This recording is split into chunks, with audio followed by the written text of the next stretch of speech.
Ancient Greek forests held spirits far more powerful than you might expect. Deep in the rustling groves lived the Meliae, the mysterious nymphs of the ash tree. Their story is one of the most dramatic and surprisingly central tales in all of mythology. By the end of this, you will understand the hidden link between these tree spirits and the very creation of humanity. We will uncover how they were born from a shocking act of cosmic violence and why the fate of a baby god was placed in their leafy hands. What does the strength of an ash tree have to do with the fury of ancient warriors? How can something born from blood become a symbol of gentle growth? The answers reshape our view of nature itself. What is the first thing that comes to mind when you think of a forest guardian? Their origin is a story of primal violence and strange, beautiful creation. To understand the Meliae, you must first witness the moment the world cracked open. In the beginning, there was the vast starry sky, Uranus, and the deep, fertile earth, Gaia. They were the first parents of everything, but Uranus was a cruel and fearful ruler. He hated the powerful children Gaia bore him, the Titans and the monstrous Cyclopes, and he imprisoned them deep within her, causing Gaia immense, unending pain. Her suffering grew into a simmering rage, and she devised a terrible plan for revenge. From her own hidden depths, she forged a great, jagged sickle made of adamantine, a metal harder than diamond. She gave this weapon to her youngest and boldest Titan son, Cronus, and she set a trap.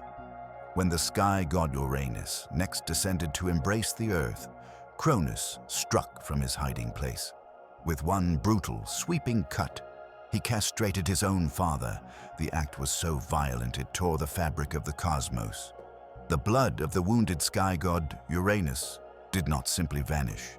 It rained down in a torrent upon the waiting body of Gaia, the earth. And where that celestial blood soaked into the terrestrial soil, something miraculous happened. Life sprang forth. From some drops rose the fierce Erinyes, the spirits of vengeance. From others came the Gigantes, the giants who would later challenge the gods. And from the blood that fell upon the sacred ash trees, or perhaps mingled with their very seeds, the Meliae were born. They emerged as fully formed nymphs, their essence woven from this impossible union. They were not born of gentle love, but of rebellion and pain. Their spirit is the sky's essence, their physical form is the earth's body, and their life is the ash tree itself. This makes them unique bridges in the ancient world, creatures born from the conflict between heaven and earth, forever rooted in both. From that violent genesis, the Meliae stepped into the world as a particular kind of guardian spirit, a nymph. In the Greek imagination, a nymph was not a goddess of Olympus, but a powerful local deity of nature. They were the vibrant, conscious soul of a specific place, a spring, a mountain, a boor, meadow, or most famously, a tree. The Meliae belonged to the family of tree nymphs known as Dryads, but with a crucial distinction. While many Dryads were linked to individual trees, the Meliae were the collective spirit of an entire species, the mighty ash. Their life force was not bound to one single trunk, but to the very essence of the ash grove itself. This made them both communal and deeply tied to the characteristics of their tree. Picture them as beautiful, ethereal women, often glimpsed dancing in dappled sunlight between the tall, straight trunks. Their laughter sounded like rustling leaves, and their movements held the grace of branches swaying in the wind. They were rarely seen directly, more often felt as a presence, a sudden fragrance of greenery or a flicker of light where none should be. To understand the Meliae, you must understand the ash. The ash tree, Fraxinus, was revered for its paradoxical nature. It was phenomenally strong and straight-grained, perfect for crafting the shafts of spears and javelins. Yet it was also uniquely flexible, able to bend under force without snapping. This combination made it the wood of choice for warriors and hunters. So, what does this say about the nymphs born from its roots? The Meliae embodied this same duality. They were gentle nurturers, protectors of the forest's delicate balance. Yet, within them flowed the strength and resilience of their wood, and perhaps an echo of the celestial violence from which they sprang. They were not passive decorations of the landscape, but potent, resilient spirits whose nature was carved from the very spear that defined an age. How would such beings, born from conflict and made of warriors' wood, react when a divine infant was left in their care?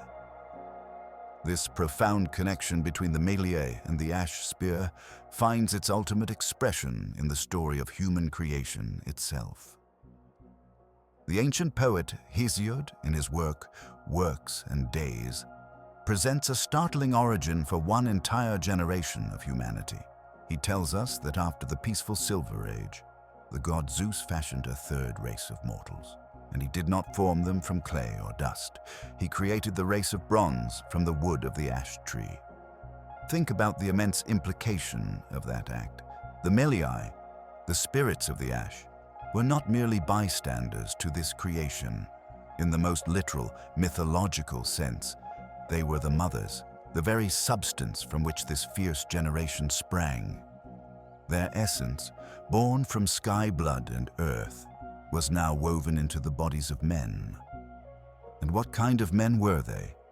Hesiod describes them as terrifying and strong, their minds fixated on the grim works of the war god Ares and acts of violence. They ate no bread, consuming only meat, and their hearts were as hard as unyielding stone. Their entire world was forged from bronze, their homes, their tools, and most famously, their weapons. This was a race of warriors, and their nature was a direct reflection of their origin. The strength, the resilience, the inherent martial quality of the ash wood was translated into human form. These were not farmers or poets. They were beings made for conflict, sprung from the same trees that provided the shafts for their own deadly spears. Their story, however, does not end in glory. Consumed by their own violent nature, the race of bronze eventually turned that violence upon one another. They fought and killed until not a single one was left alive. With no descendants, they passed nameless into the dark house of Hades. This tragic end completes a haunting cycle. The Meliae, born from a violent act against the sky, gave their substance to create a violent race of men who then destroyed themselves through that very violence. It poses a deep question about legacy. Can a beginning born from strife ever lead to a peaceful end? The ash tree nymphs, however, were not done shaping destiny. Their nurturing side was about to be called upon for a task of utmost delicacy, one that would change the course of the divine world itself. The same ash-born nymphs who gave substance to a race of warriors now faced a task of profound tenderness. While the Bronze Age men met their violent end, a quiet revolution was being nurtured in the shadows. The Titan ruler Cronus, who had once wielded the sickle against his father, lived in terror of a prophecy that foretold his own downfall at the hands of one of his children. To prevent this, he committed an unspeakable act each time his wife, the goddess Rhea, gave birth. He would swallow the newborn whole, imprisoning them within his own divine body. Rhea, heartbroken and furious, resolved to save her sixth and final child. When her son Zeus was born, she wrapped a stone in swaddling clothes and presented it to Cronus, who devoured it without question. The real infant, however, was secretly whisked away to the island of Crete. His destination was the secluded, echoing chambers of the Dictaean cave, a place of deep earth magic, and his guardians were none other than the Meliae. Why them? The choice was brilliantly symbolic. Cronus represented a tyrannical old order. By hiding his son with the nymphs born from the blood of his own crime, Rhea was placing the future into the hands of the very world Cronus had violated. The Meliae, born from rebellion against a cruel sky father, were the perfect protectors for the child destined to overthrow another. Within that sacred grove and cave, the Meliae became divine nurses. They did not raise Zeus alone. They were aided by the Dryads, armed dancers whose rhythmic clashing of spears on shields masked the infant's cries from his searching father. But the core duty of nourishment fell to the nymphs. They fed the future king of the gods on a diet fit for destiny. They offered him sweet, golden honey, a substance of pure, concentrated sunlight and natural magic, symbolizing eloquence and wisdom. More crucially, they provided the milk of the divine goat Amalthea. This was no ordinary sustenance. Amalthea's milk was the essence of primal strength and boundless potential. With every drop, the Meliae were not just feeding a baby, they were fortifying the very being who would reshape the cosmos. Think of the profound contrast here. These spirits, whose physical form was the tough, unbending wood of the spear, now cradled the most vulnerable entity in existence. Their strength was no longer expressed in the crafting of weapons, but in the gentle, unwavering act of protection. They channeled the resilience of the ash tree into creating a safe haven, their leafy canopy a shield against a paranoid titan's gaze. In this hidden nursery, the duality of the Meliae reached its fullest expression. The same vital force that could harden into a warrior's spear could also soften into life-giving nurture. Their care ensured that Zeus grew strong, not with the mindless violence of the bronze race sprung from their trees, but with the cunning and power needed to enact a just revolution. The child they rocked in a cradle of roots would one day call the thunderbolt to his hand. But what becomes of such loyal guardians after their charge outgrows the need for protection? The protective dance in that Cretan cave was a symphony of deliberate noise. While the Meliae nurtured Zeus with honey and milk, the Dryads performed their frantic, thunderous ritual. They were not merely stomping or shouting, they were creating a wall of sound. And their primary instrument was the very essence of the grove itself, the ash wood spear. Clashing these hardened shafts against their bronze shields, they beat a relentless, martial rhythm against the trunks of the sacred ash trees. The sound was deafening, a percussive roar that echoed through the cavern and out into the forest. This was the genius of the plan. The cries of a hungry divine baby were swallowed whole by the cacophony of simulated war. Think about the profound symbolism at play here. The first sounds this future king of the gods heard were not lullabies, but the manufactured clamor of battle. The very material that would one day arm mortal warriors, the ash, was now being used as a tool of deception and sanctuary. It was the sound of violence, repurposed as a shield for peace. This act perfectly captures the dual nature of the Meliae's world. The ash tree gave life, and it gave the spear. Here, in this moment, the spear's voice, its clash and ring, was not used to take a life, but to preserve the one life that mattered most. The Meliae, rooted and watching, provided the stage for this performance. Their trees absorbed the vibrations, their grove amplified the sound, their very presence sanctified the deception.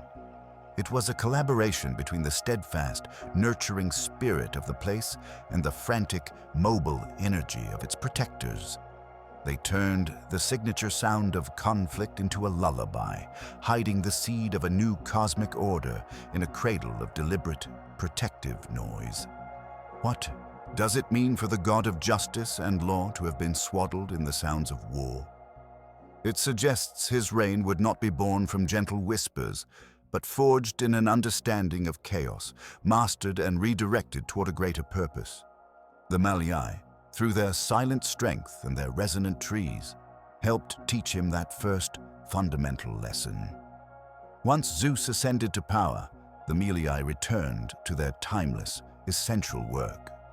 Their true domain was not the court of Olympus, but the quiet, sun-dappled heart of the ash grove. Across Greece, specific stands of ash trees were recognized as sacred sites, places where the boundary between the physical and spiritual worlds grew thin. These were not just clusters of trees, they were the living temples of the Meliae. To enter such a grove was to step into their home, a space charged with a palpable, watchful presence. The air itself felt different, cooler and sweeter, carrying the scent of damp earth and vibrant leaves. A deep, ancient silence prevailed, broken only by the wind moving through the high branches like a whispered conversation. This was where the nymphs danced in unseen circles, their forms blending with the play of light and shadow, guardians in a state of perpetual, serene vigilance. The connection between Meliae and her tree was absolute and sacred. Ancient belief held that the nymph's life force was intertwined with the health of her ash. To harm the tree was not merely an act of deforestation, it was a direct assault on a divine being. Cutting a branch could cause the nymph pain, and felling a sacred ash was tantamount to murder, an act guaranteed to bring down a curse of terrible retribution. This was not a vague superstition, but a core tenet of environmental respect woven into the fabric of myth. The grove was a sanctuary, and the Meliae were its immortal custodians, ensuring its balance and punishing those who violated its peace. This belief surfaces in fragments of lesser-known tales where mortals learned this lesson through stark consequence. One story tells of a woodcutter who, ignoring local warnings, entered a sacred grove and began to chop down a towering, ancient ash. As his axe bit into the trunk, clear, red sap flowed out like blood. From the wound came not just sap, but a mournful, echoing cry that chilled the air. The man, struck with sudden madness and pain, fled the grove, only to find his own body withering in the days that followed, as if his own vitality was draining away with the life of the tree he had injured. In another tradition, heroes seeking favor would sometimes make offerings at these groves, pouring libations of honey or milk onto the roots, or hanging simple tokens from the lower branches. A respectful visitor might be granted a moment of clarity, a vision, or simply safe passage through a treacherous forest. But arrogance was met with a swift, natural justice. A hunter who chased a wounded deer into a protected grove might find his path endlessly twisting back on itself, the trees themselves seeming to shift and block his way, until he abandoned his quarry and apologized to the unseen spirits. The Meliae, in their endless watch, represented a fundamental contract between humanity and the wild. They were the embodied conscience of the forest, a reminder that the natural world was not a passive resource, but a community of conscious, connected life. Their justice was immediate and ecological, a direct feedback loop where harm to the land manifested as misfortune for the harmer. In their sacred groves, one could feel the truth that the ash tree was not just wood for a spear or a cradle for a god. It was a living being, with guardians who remembered the taste of celestial blood and the sound of a baby's cry, and who expected that memory to be honored. This sacred, watchful role placed the Meliae under the protection of a very specific Olympian power. If the forests were their home, then the goddess Artemis was their sovereign. As the eternal maiden, the mistress of the hunt and the guardian of all untamed things, Artemis held dominion over every wild creature and every wild place.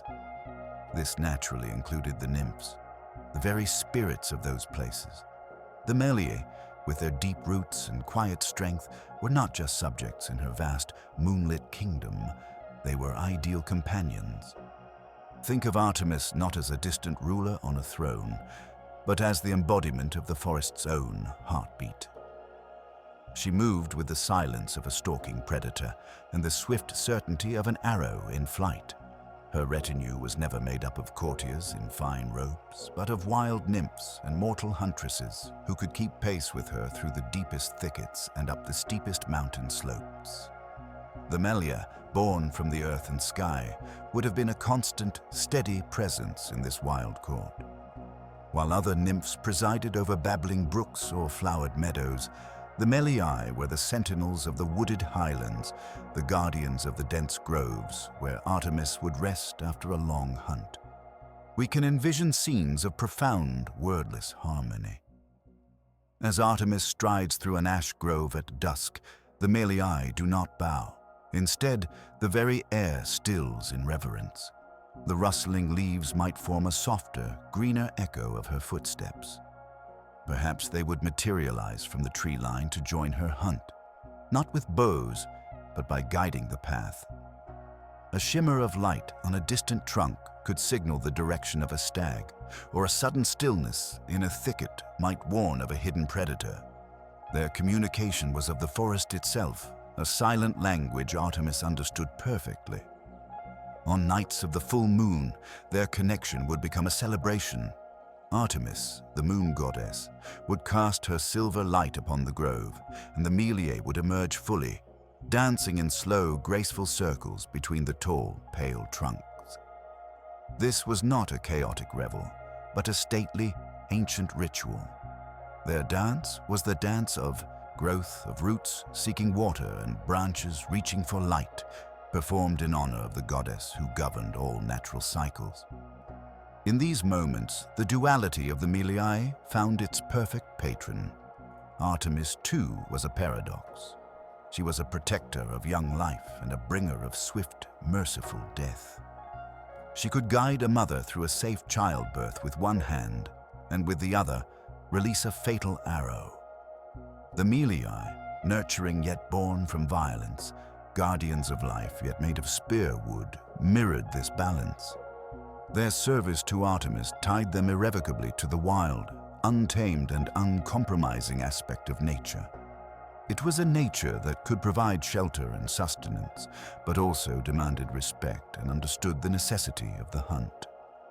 Through Artemis, the Meliae were connected to the great order of the wild, a realm where beauty and danger were forever intertwined, and where every life, from the mightiest stag to the smallest sapling, was held in a sacred, precarious balance. This bizarre family tree reveals a profound truth about the ancient world. The Meliae were not isolated spirits of beauty. They shared a mother and a moment of origin with beings of pure terror. From the same rain of divine blood that gave life to the ash nymphs, Gaia also bore the Gigantes, the enormous serpent-legged giants who would later launch a catastrophic war against the gods themselves. And from that same violent source sprang the Erinyes, the three Furies, whose very purpose was to haunt and torment those guilty of bloodshed, especially within a family. Think about that gathering for a moment. In one cosmic instant, the Earth gave birth to three kinds of children. The Gigantes represented raw, physical, world-shaking chaos. The Erinyes embodied the inescapable psychological consequence of violence, and the Meliae stood for resilient, enduring life that grows in its aftermath. They are three responses to the same traumatic event. This is not a distant metaphor. In the logic of myth, it means the gentle rustle of an ash tree contains a whisper of the same primal force that fuels a giant's roar and a fury's shriek. The irony is breathtaking. The same beautiful nymph who might guide a lost traveler or offer shade to a weary hunter is, in essence, a sister to the monster that shakes mountains and the spectral avenger that drives kings to madness. This connection is not a contradiction, but a declaration about the nature of reality itself. The ancient Greeks saw the world as an integrated whole, where opposing forces were intimately related. A forest is not just a place of peace. It is a system that includes both the nurturing grove and the predatory hunt, both the sheltering tree and the lightning bolt that can split it. The Meliae, in their very lineage, hold this duality within them, so their capacity for nurture is woven from the same thread as the capacity for vengeance and upheaval. This adds incredible depth to their role as Zeus's nurses. When they fed and protected the infant god, they were not naive caretakers. They were beings who understood the full spectrum of cosmic violence, from its first bloody act to its endless echoes. They knew the fury of a wronged parent, for their own mother Gaia had plotted the overthrow of Uranus. They understood the terror of a child, for their brother giants would one day be crushed beneath mountains. In raising Zeus, They were not just offering milk and honey. They were imparting a silent, rooted wisdom about the world he would rule. A world where justice, retribution, and gentle growth are all branches from the same ancient and blood-soaked root. The very wood that sheltered Zeus became the signature weapon of the age he ruled. This is the tragic paradox at the heart of the ash. Its unique properties made it a gift from the forest and a curse. The wood of the ash tree is phenomenally strong, yet uniquely flexible. It possesses a long, straight grain that can be worked into a perfectly balanced shaft, one that resists splintering under the immense stress of a throw or a thrust. For the warriors of ancient Greece, there was simply no better material. A spear was not just a weapon, it was an extension of the warrior's own arm, his primary tool for hunting and for defining his place in the world. And so, the ash tree, the sacred home of the gentle, nurturing Meliae, was systematically harvested to become the instrument of human conflict. Homer's epics are filled with this indelible link. He does not simply call warriors brave or strong. He repeatedly identifies them by their weapon's origin. They are the ash-speared Achaeans. Their battles are decided by the ash of the spear. This epithet is not a decorative flourish. It is a constant, haunting reminder of the material reality of war and of its deep roots in the natural world. Imagine the cycle this creates. Amelia tends her grove for centuries, her spirit intertwined with the slow, patient growth of each towering tree. She feels the sun on its leaves and the water in its roots. Then, one day, men arrive with axes. They do not see a divine being. They see superior timber. With brutal efficiency, they fell the ancient ash. For the nymph, it is an amputation, a searing loss. For the warrior, it is the first step in crafting his destiny. He hauls the wood, he shapes it, he fits it with a gleaming bronze point. What was once a living member of a sacred community is now a polished shaft, destined for the chaos of the battlefield, destined to pierce flesh and end lives. The nurturing spirit gives life to the tree, and man transforms that life into a tool for dealing death. This is the silent scream within the Homeric phrase. Every time a hero hefts his ash spear, he is holding the corpse of a guardian, wielding a piece of a violated sanctuary to claim his own glory. The Meliae, born from celestial violence, thus see their own essence fuel the mortal kind, completing a circle of strife that seems to have no end. This deep connection between ashwood and warfare echoes in one of mythology's most famous fighting forces.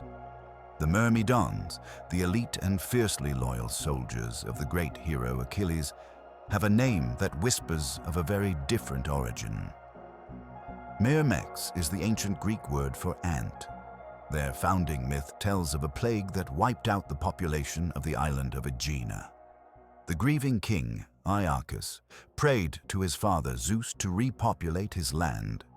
In answer, Zeus transformed a colony of ants crawling on a sacred oak tree into human beings. These new people were named the Myrmidons, the ant people, renowned for their tireless industry, their disciplined unity, and their formidable skill in battle. They moved as one mind, fought with relentless coordination, and were utterly devoted to their leaders, much like the insect colony from which they sprang. But here is where a fascinating, tangled branch of the story grows. In some variations of this myth, the ants are not on an oak, but specifically on an ash tree.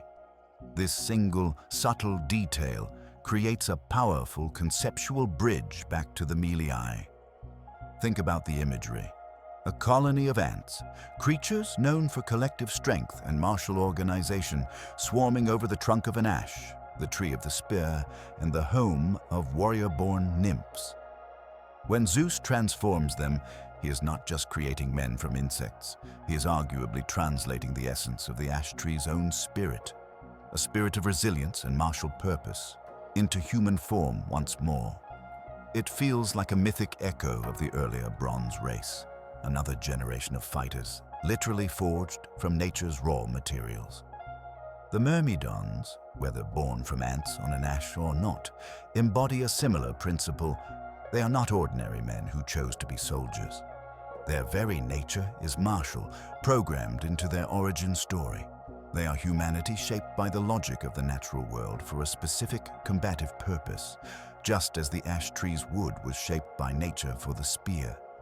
This possible link suggests the ancient imagination saw the ash as a recurring crucible for warrior spirits. First, the Meliae themselves, born from its roots. Then, the race of bronze, carved from its timber. And finally, perhaps, the Myrmidons, emerging from its bark. Each represents a different facet of the same idea, that from the quiet, enduring strength of the forest comes the unyielding force that defines an age of heroes. The Myrmidons' legendary loyalty to Achilles then takes on a deeper shade. They were not just his soldiers, they were beings whose fundamental nature was to serve a collective purpose, sprung from a tree already accustomed to serving destiny. The ash tree's wood spoke through the clash of spears, but its leaves held another kind of voice altogether. In the sacred groves where the Meliae dwelled, the wind did not just rustle, it whispered. This connection to prophecy and hidden knowledge finds its most famous expression at the ancient Oracle of Dodona, the oldest in all of Greece. Here, priests interpreted the will of Zeus not from a priestess in a trance, but from the sounds of the natural world, primarily from the stirring of the leaves in a sacred grove of oak trees. The movement of those leaves, combined with the cooing of doves and the clanging of bronze vessels, formed a complex divine language to be decoded. While the oak was the star of Dodona, the presence of the ash in oracular tradition is a persistent, quieter note. Some accounts and regional practices suggest that groves of ash, inhabited by the perceptive Meliae, could serve as sites of lesser oracles or spontaneous visions. Think of the logic. If the spirit of a place is conscious and ancient, and if that spirit is a nymph born from the blood of the primordial sky, then she is inherently connected to the deep, flowing currents of time and fate. The Meliae, rooted in the earth but born of celestial essence, stood at a crossroads of cosmic information. A traveler, desperate for guidance, might enter an isolated ash grove at dawn, make a simple offering of water or honey at the base of the largest tree, and then wait in the hushed silence. The prophecy would not come in a clear sentence. It would arrive as a pattern. A sudden gust making one specific branch creak while others remain still. The way sunlight would break through the canopy and illuminate a single, winding path on the forest floor. Or even in the behavior of animals drawn to the grove, a deer appearing and staring without fear before bolting in a certain direction. These were nymph-inspired visions, a form of divination that required the seeker to interpret the subtle language of the living grove itself. The Meliae, as the intelligence of that grove, could orchestrate these signs. Their foresight was not about seeing a detailed future, but about understanding the hidden connections of the present, the roots of a situation buried deep like their own. They saw the threads, and through the wind in their leaves, they might just reveal which one to pull. This transforms the ash grove from a simple refuge into a library of hidden knowledge, where every rustling branch is a page turning, and the guardians are librarians who have read the story from its very first violent chapter. Yet sometimes, the boundary between a mortal soul and Amelia was not one of birth, but of transformation. The ancient world held a profound belief that a human life, under extreme emotion or divine will, could merge permanently with the natural world. This was not death as we understand it, but a metamorphosis, a soul taking root and becoming one with the spirit of a place. The ash tree, with its deep roots and enduring presence, was a favored vessel for this strange and beautiful form of apotheosis. Think of it as the ultimate homecoming, or in some cases, the ultimate escape. When a person's story became too intense for a mortal body to contain, whether through overwhelming grief, unbearable shame, or pure transcendent love. The gods might offer a different ending. They would turn that person into a tree, their consciousness flowing into the bark and leaves, their form becoming a permanent landmark of their own emotion. In this way, mortals did not just worship the Meliae. They could, in the most literal sense, join them. One poignant example lies in the very name itself. There exists an Oceanid nymph named Meliae, a daughter of the sea, who becomes closely associated with ash groves. While not a transformed mortal, her story blurs the lines, suggesting that the essence of the ash nymph could absorb and reflect other divine identities. More directly, we see the pattern in tales of other Dryads. The story of the nymph Daphne, who was transformed into a laurel tree to escape the god Apollo, is the most famous blueprint, but the principle applies to the ash as well. Imagine a young hunter devoted to Artemis, who is tragically killed in his own sacred grove. As a reward for his devotion and a mercy for his untimely end, Artemis might transform his spirit into a young ash sapling. He would feel his toes dig deep into the soil, his arms stretch into branches, his thoughts slow to the patient rhythm of the seasons. He would become a guardian of the place he loved, his mortal identity softening into the collective whisper of the Meliae. This was a form of apotheosis, a raising up to a quieter, eternal kind of divinity. But the transformation could also be a punishment, a prison of bark and wood. Consider a mortal who committed a sacrilege within an ash grove, perhaps by cutting down a tree to build a selfish monument. As an eternal sentence, the gods might fuse the offender with the very species he harmed. He would spend centuries as an ash, feeling every insect crawl on his skin bark, every winter's freeze in his sap, utterly aware but completely immobilized, forced to witness the slow, patient justice of the forest he wronged. In both reward and punishment, the theme is the same: an eternal connection. The human soul is not destroyed, but integrated. To become a Meliae through transformation was to trade a fleeting, chaotic mortal life for an existence measured in the growth of rings and the turn of centuries. Your story does not end. It simply changes its language, from words written on scrolls to a tale told in the shape of your branches and the sound of your leaves in the wind. It asks us what we are truly made of. Are we temporary flesh, or are we stories waiting for a more permanent form? And if you could choose, would you rather live a single human lifetime or live on as the soul of a tree, watching over a quiet corner of the world for 1,000 years? That quiet transformation from mortal to tree finds its most famous chronicler in the Roman world.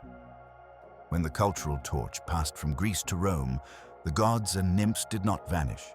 They were translated. The Romans, master synthesizers of myth, absorbed the Meliae into their own rich tapestry of nature spirits. In Latin, they were often simply called the Dryads, a broad term for tree nymphs that could blur the distinct lines the Greeks had drawn. A Roman poet might speak of a dryad and mean a spirit of the oak, the poplar, or the ash, sometimes merging the Meliae with the more strictly individual hamadryads, nymphs bound to a single, specific tree from birth to death. This blending reflects a Roman tendency toward consolidation, but it never erased the ash tree's unique signature. The most influential voice in this translation was the poet Ovid in his monumental work, the Metamorphoses. This entire epic is a symphony of transformation, of bodies becoming rivers, stars, and of course, trees. While Ovid does not give the Meliae a starring role by name, his world is saturated with their essence. Every tale of a nymph fleeing a god and becoming a laurel or a pine is a story that lives in the same mythic neighborhood. The Romans, through Ovid, embraced the core idea that the spirit of a place was alive, conscious, and deeply intertwined with its physical form. They understood the sacred contract that to harm a tree was to harm a divine being. This belief did not stay confined. to poetry. Beyond the pages of Ovid, in the green hills of Italy and in the daily lives of farmers and shepherds, the old spirits held their ground. Local cults and rural folklore preserved a profound respect for sacred groves. A farmer might still pour a libation of wine at the base of a particularly ancient, towering ash on the edge of his land, not necessarily invoking the name Meliae, but honoring the numen, the animating spirit, that resided within it. That spirit was understood to influence the fertility of the surrounding soil, the health of the livestock that rested in its shade, and the safety of those who passed by. In this practical, earthy Roman piety, the Meliae found a new kind of home. They were less defined by their dramatic Greek origin from the blood of Uranus, and more by their immediate, tangible power over a specific piece of the world. They became the genius loci, the guardian spirit of the place, with the ash tree as their chosen vessel. This transition from Greek myth to Roman cult is a shift from cosmic narrative to local devotion. The story of their birth might fade, but the feeling of their presence, the watchful quiet in a grove, the strength of the wood, the sense that a tree could be a witness, remained as solid and real as the Italian earth itself. It suggests that some truths are too deep for empires to erase, rooted not in libraries, but in the land.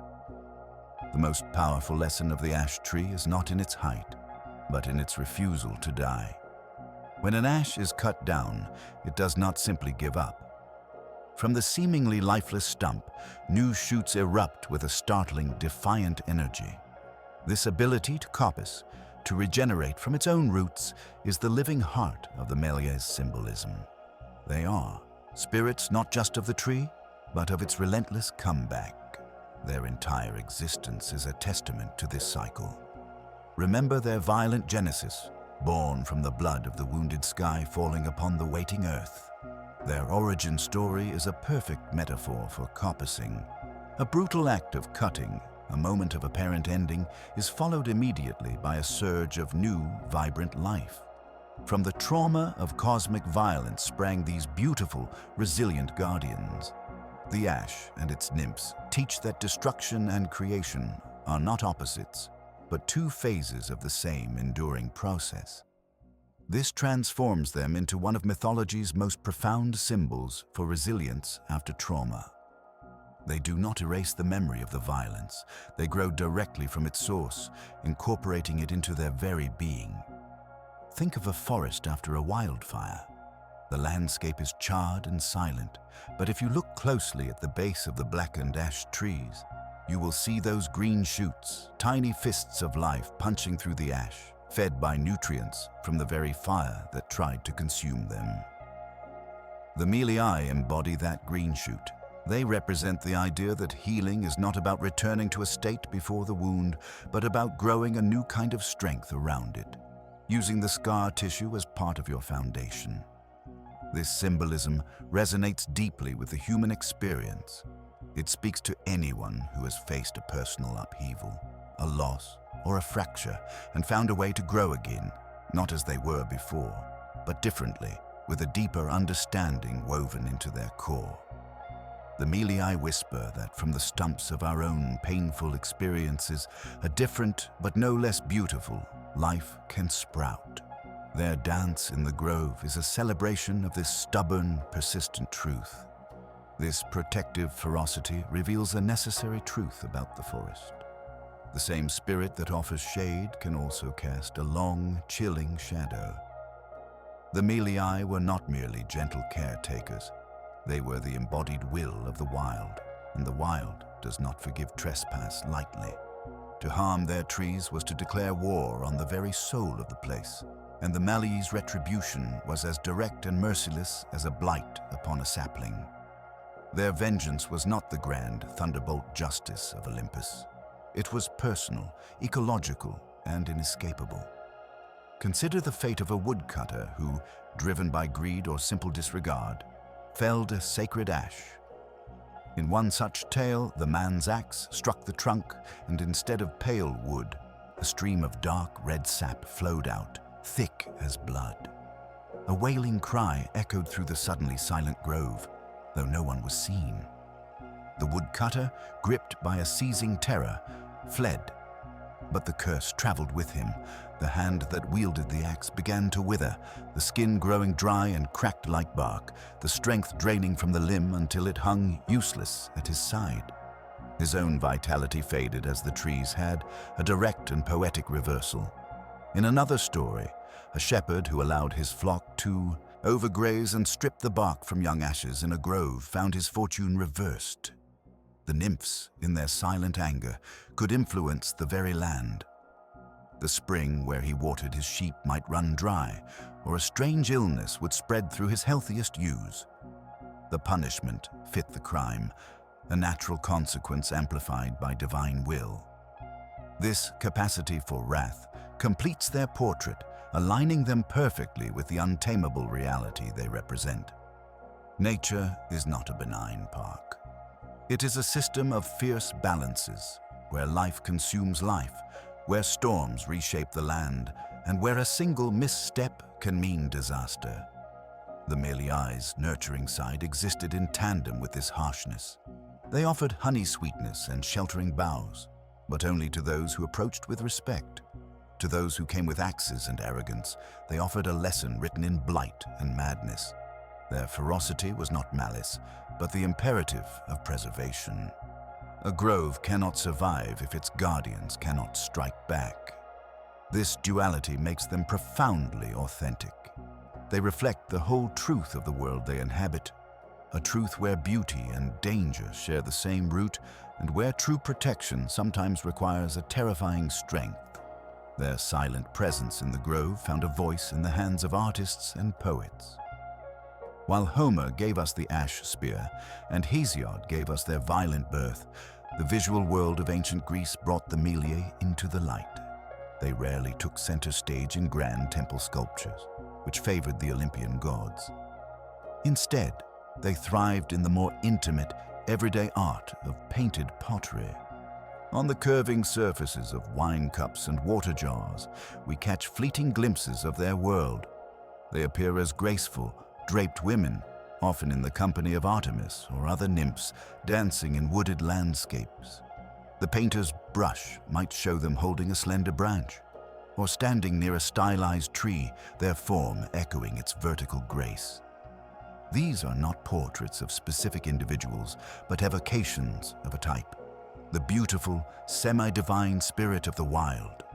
They are part of the scenery of myth, attendants in the stories of gods and heroes, a whisper of the natural world framing the human and divine drama.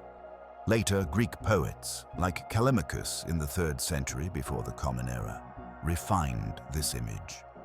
In his Hymn to Artemis, he describes the goddess's nymphs, who would include the Meliae, as her choir and hunting companions, emphasizing their purity, their swiftness, and their collective identity as part of the untamed landscape. The specific link to the ash tree, so potent in the earliest myths, could soften in these later, more generalized depictions, where a nymph was often just a nymph, a symbol of natural beauty. This trend continued and transformed as the centuries turned. When the Renaissance rediscovered classical mythology, artists like Botticelli and Titian fell in love with the nymph as an ideal. They painted them as luminous, often unclothed figures lounging in lush, dreamlike forests or by sparkling springs. These paintings are masterpieces of light and form, but they frequently lose the distinctive, rooted identity of the Meliae. The nymph in a Renaissance canvas is a symbol of pastoral harmony, of a romanticized nature free from toil or danger.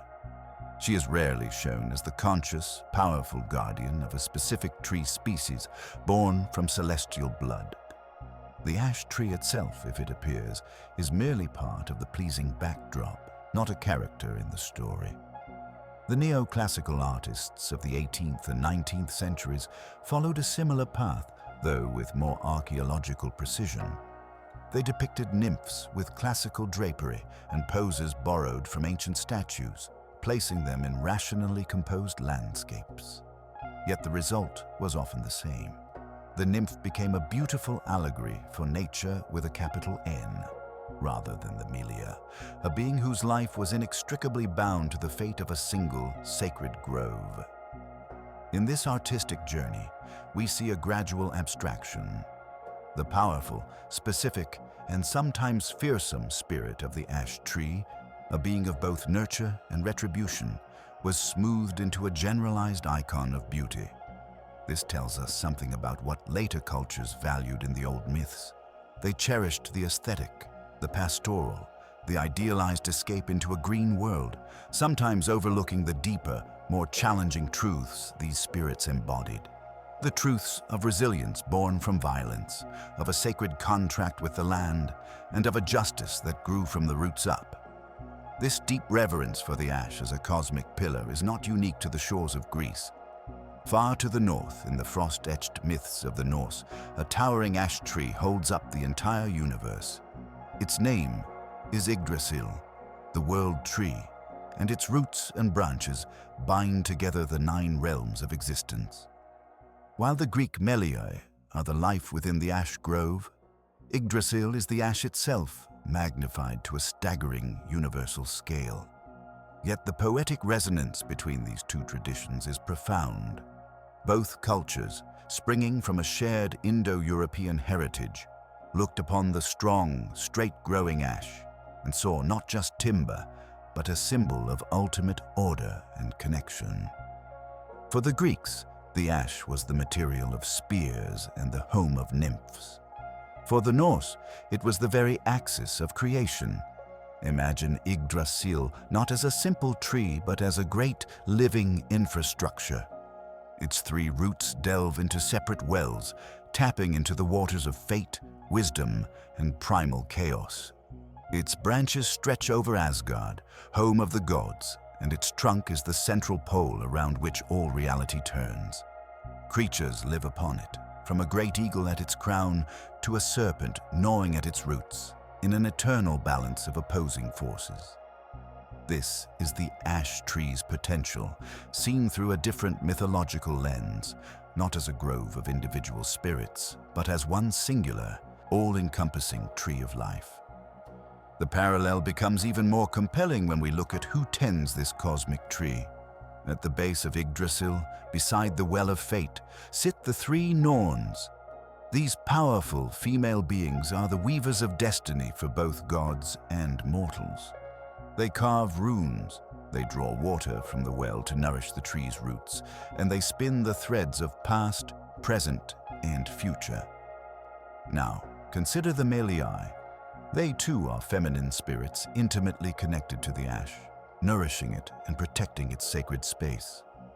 While the Norns govern abstract time and fate, the Meliae govern the physical, living reality of the tree and its immediate environment. One set of beings tends the cosmic axis, the other tends its earthly counterpart. It is as if the same fundamental idea, that the ash tree is a sacred center requiring wise, feminine guardianship, branched into 2 distinct expressions. One myth took the concept inward, focusing on the spirits within a tangible grove. The other myth took it outward, expanding the tree to become the framework for all creation. This is not to say the myths are directly connected, but rather that they bloomed from a similar seed of understanding. Both traditions recognized the ash as a tree of extraordinary resilience and vertical aspiration, a natural bridge between the earth and the sky. The Greeks populated that bridge with nymphs. The Norse built their entire universe upon it. This shared vision speaks to a deep, prehistorical intuition about the natural world. Before philosophies were written, people looked at the enduring strength of the ash, its ability to reach high and sink roots deep, and they sensed a kind of sacred architecture.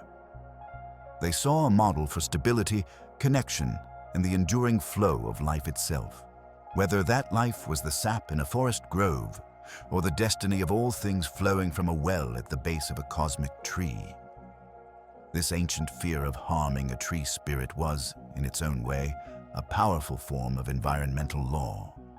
The belief that a conscious Meliae lived within the ash was not mere superstition, it was a functioning conservation ethic. Before the concepts of ecosystems or biodiversity existed, this personification of nature created a sacred boundary. You do not casually destroy the home of a goddess. This idea enforced restraint, ensuring that the harvesting of wood, the clearing of land, or the damming of a stream was done with ritual care and a sense of profound reciprocity. A woodsman needing ash for a spear might first make an offering and speak a prayer to the nymph of the grove, acknowledging the debt. This ritual transformed an act of taking into a negotiated exchange, a contract with the forest itself. It recognized the tree not as an inert resource, but as a living participant in the community, with rights and a voice. In this light, the Meliae and their fellow nymphs become ancient environmentalists. Their perceived presence encoded a simple, vital rule into the culture. The natural world is not a dead warehouse for human use, but a society of beings worthy of respect. This is a far cry from our modern, often detached relationship with nature, where a forest can be seen as bored feet of lumber or carbon sink, valuable but voiceless. The nymphs gave the land a voice, a face, and a memory. They embodied the principle that the health of the human community was directly tied to the health of the natural one. If you poisoned a nymph's spring, she might retaliate by making your crops fail. If you protected her grove, she might ensure your hunt was successful. This is a system of cause and effect we now understand through science as ecological interdependence, but the ancients understood it through story and spirit. The nymphs were the characters in that story, making the invisible connections vividly, emotionally real. They taught that every action in the wild had a reaction, that the environment was not a passive backdrop, but an active, responsive character in the human drama. Isn't that a more compelling reason to protect a forest than any spreadsheet calculation? To see it not as a thing, but as a neighbor. But the honey they offered was far more than simple sweetness. In the ancient world, honey was a substance touched by magic, a bridge between the mortal realm and the divine. It was, first and foremost, the food of the gods. Ambrosia, their legendary sustenance, was often described as a honey-like substance, granting immortality and eternal youth. By feeding the infant Zeus this golden nectar, the Meliae were not just satisfying his hunger, they were infusing his very being with the essence of divinity itself, preparing his mortal-born body for an immortal throne. This was a deliberate, alchemical act. Honey also possessed remarkable preservative qualities. The Greeks understood it could keep fruits and even meats from spoiling for astonishing lengths of time. It was a substance that defied decay, that suspended the natural process of corruption. In the context of the hidden cave, this symbolism is potent. The Meliae, with their honey, were preserving something far more precious than food. They were preserving the future, keeping the spark of a new cosmic order safe and uncorrupted within the dark, secret womb of the earth, until it was strong enough to emerge. And then there is the ferment. Mixed with water and left to transform, honey becomes mead, one of humanity's oldest and most sacred intoxicants. Mead was the drink of poets and seers, believed to open the mind to inspiration and prophecy. While the baby Zeus was not given wine, the honey's potential for transformation echoes his own. The quiet, nurturing substance held within it the power to alter consciousness, to catalyze change. The Meliae, in providing it, were the keepers of that latent potential. This deep connection to such a sacred substance naturally wove the nymphs into the fabric of local practice. While no major myth explicitly names them as goddesses of beekeeping, it is easy to see how, in the quiet hills and groves, a beekeeper might feel their presence. Where would the bees gather their nectar, if not from the wildflowers of the meadows and the blossoms of the trees, places watched over by nymphs?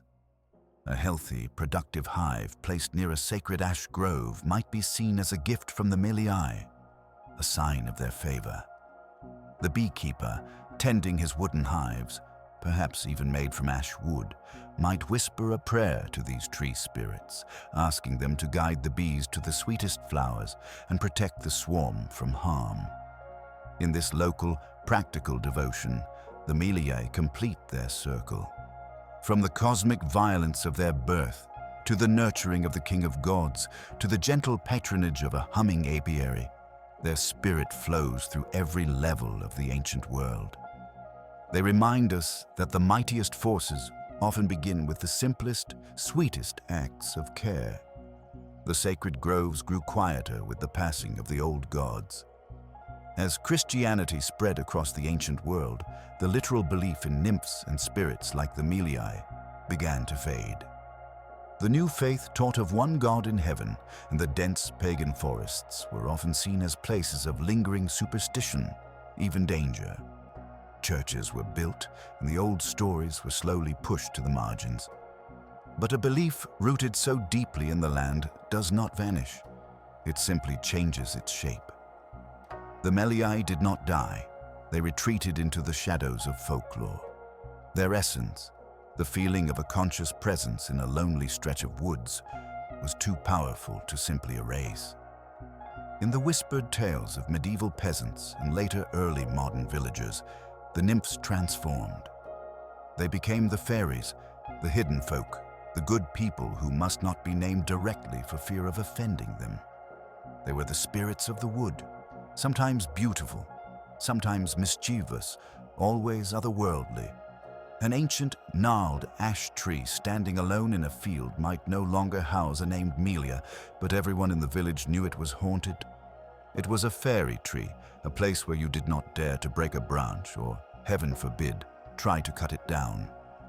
To do so would invite a curse upon your family, your livestock, your very home.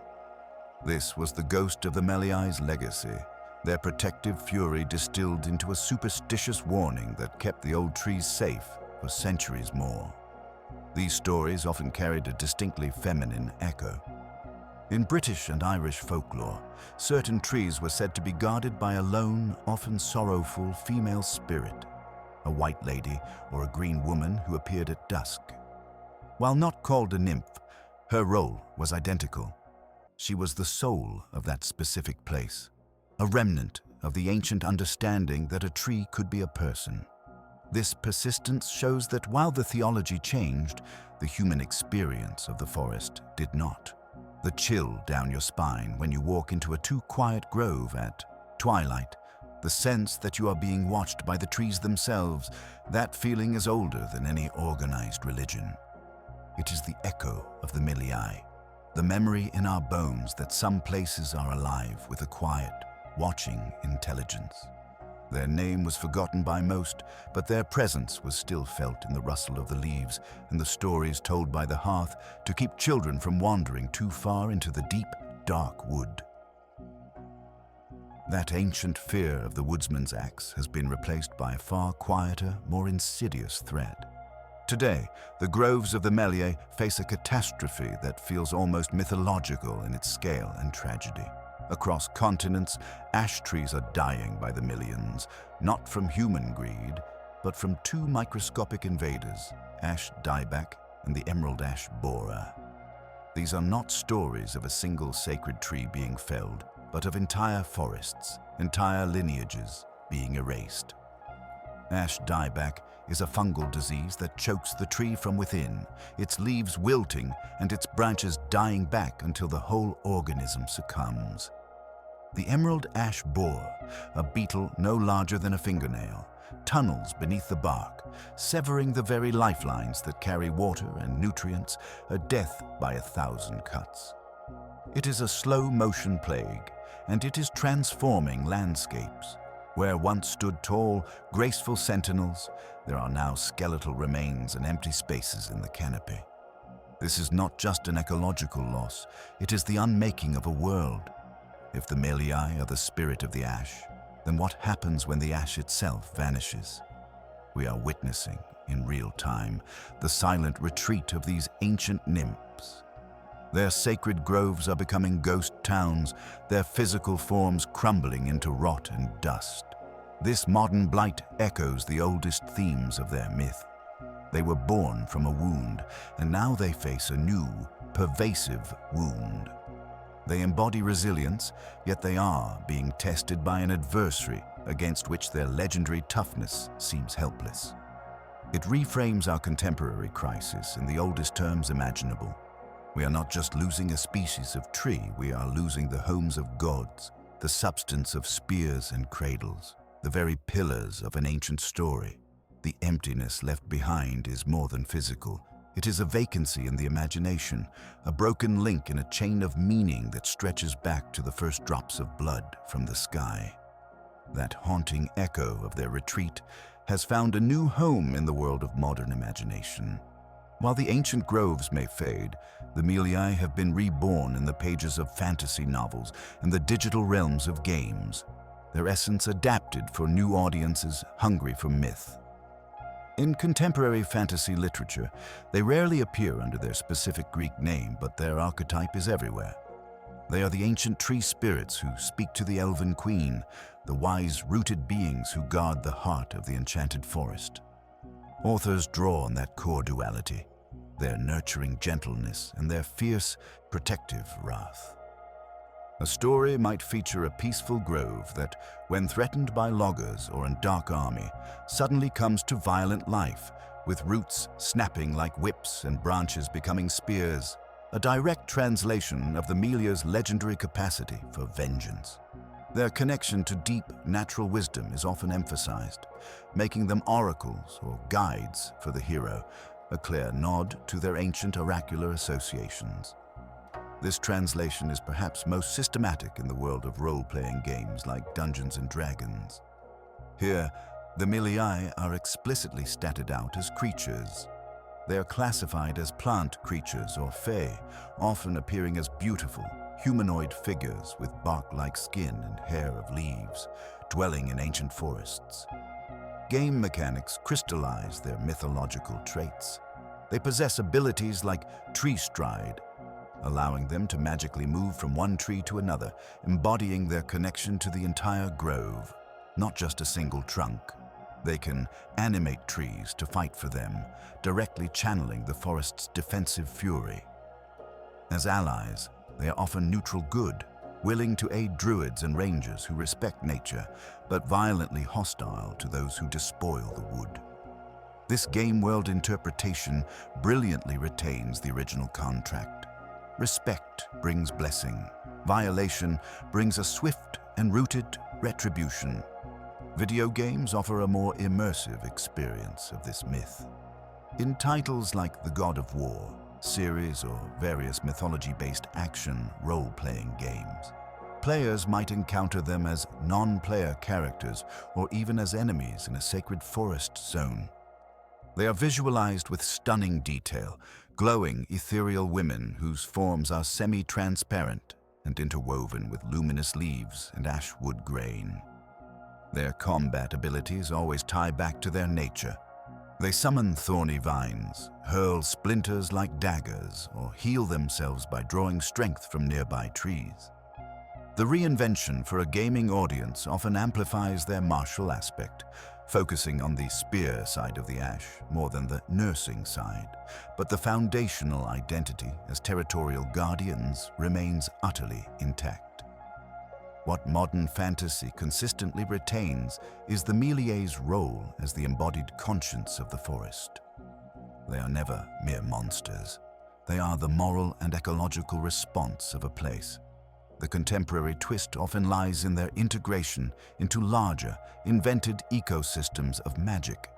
They might be servants of a grand nature goddess, cousins to Dryads and Sylphs, or ancient enemies of industrialized evil. The specific link to the ash tree is sometimes lost, generalized to ancient trees, but the core idea that a forest has a spirit that can love and can fight proves endlessly compelling. This modern persistence asks us why this particular myth still resonates. Perhaps in an age of environmental anxiety, we need these stories more than ever. We need to believe that the forest is not passive, that it has a voice and a will, and that harming it carries a profound and perhaps even magical cost. The Meliae, in their new digital and literary forms, continue to whisper that ancient warning and to offer that ancient hope to anyone who chooses to venture into their revitalized imaginary groves. Yet the myths themselves leave deep, inviting silences around the Meliae. We know they existed as a chorus, a collective spirit of the ash grove, but did any ever step forward with a name and a story of her own?